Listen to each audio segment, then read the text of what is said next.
54 of Boruto was dropped today. It picked up just where Chapter 53 left off, with Sasuke just sitting up after having his rinnegan stabbed out. Boruto is still possessed by Momoshiki, and Naruto is laying on the ground still recovering from the effects of Baryon mode.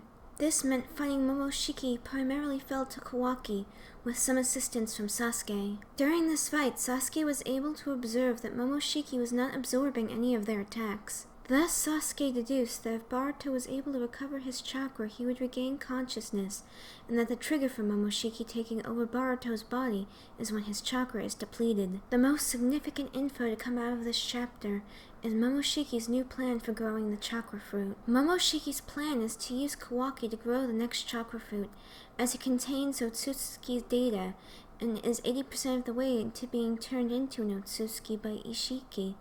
This may also mean that Ishiki is not truly dead. Realizing the only way to revert Boruto back to normal was to force Momoshiki into absorbing one of his attacks, Kawaki sets himself on fire. As Momoshiki was then forced to extinguish the flames, since he needs Kawaki alive to grow the chakra fruit. After absorbing the flames, Boruto was able to regain consciousness.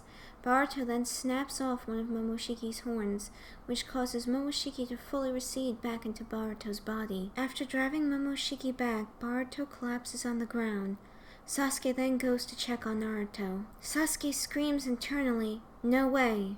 and then the chapter ends. Sadly, we won't know what Sasuke meant by "no way" until February 19th. I really enjoyed this chapter. I was thinking it was going to be a little dull in comparison to all the major events that happened in Chapter 53, such as Naruto surviving Baryon mode, Shiki's apparent death at the hands of Kawaki, and the destruction of Sasuke's rinnegan. But we got plenty of action, strategy, and new information in this chapter. These past two chapters have really allowed Kawaki to show a lot of depth of character and skill as a ninja, which is really making me like the character. I hope they continue to write him that way. I've also heard the Boruto time skip will be happening soon, which I can see being the case, as these last two fights with Ishiki and Momoshiki seem to be the climax of the series. I can see the last few chapters being used to deal with Naruto's injuries from Baryon mode, similar to how the first few chapters of Volume 27 showed Naruto in the hospital after his fight with Sasuke in the final valley. I'm Sylvan and thank you for watching my video.